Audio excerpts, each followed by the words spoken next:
কিরে বন্ধু, কি অবস্থা? কেমন আছিস? আরে, কি অবস্থা তোর? কেমন আছিস? আমি তো চলতেছে ভালোই। দেখোস না, জিম টিম করে আসলাম মাত্র। জিম করতেছস? ভালোই তো, সুন্দর বডি বানাইছস। কিন্তু জিম যে মামা একটা জিনিস প্যারা লাগে।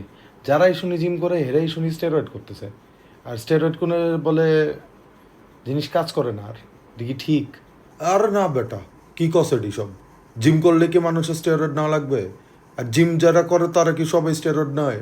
আমারটা দেখ, এতদিন জিম করতেছি, একটা দিনও স্টেরয়েড ধরি নাই। জ লাইন বানাইছি পুরা মাখন কাটার মতো। দুইটা বাটার কাটতে পারবি তুই আমার জ লাইন দিয়ে। আর জিনিসের কথা কস, জিনিস আমার 100-তে 100। নিয়ে দেখবি? না রে মামা, জিম করতেছস কর। তুই ভালো থাক, বাটার কাট, যেটা মন চায় সেটা কর। আমি নিবও না, দিবও না। তুই এলাকায় আইস, ফোন দিস আমারে। হ্যাঁ, গেলাম। আচ্ছা রে মামা, যা তাহলে, ভালো থাকিস। Phone this. শালা বোকা চোদা, জিম করার মর্ম বুঝে না। দূর থেকে আয় খালি স্টেরয়েড স্টেরয়েড মারায়। এত সুন্দর জলাইন কি স্টেরয়েড দিয়ে হয়? কিন্তু কিরে, আজকে হার্টে ব্যথাটা করতেছে কেন বুঝলাম না। দেখি ডাক্তারে ফোন দেওয়ান লাগবো।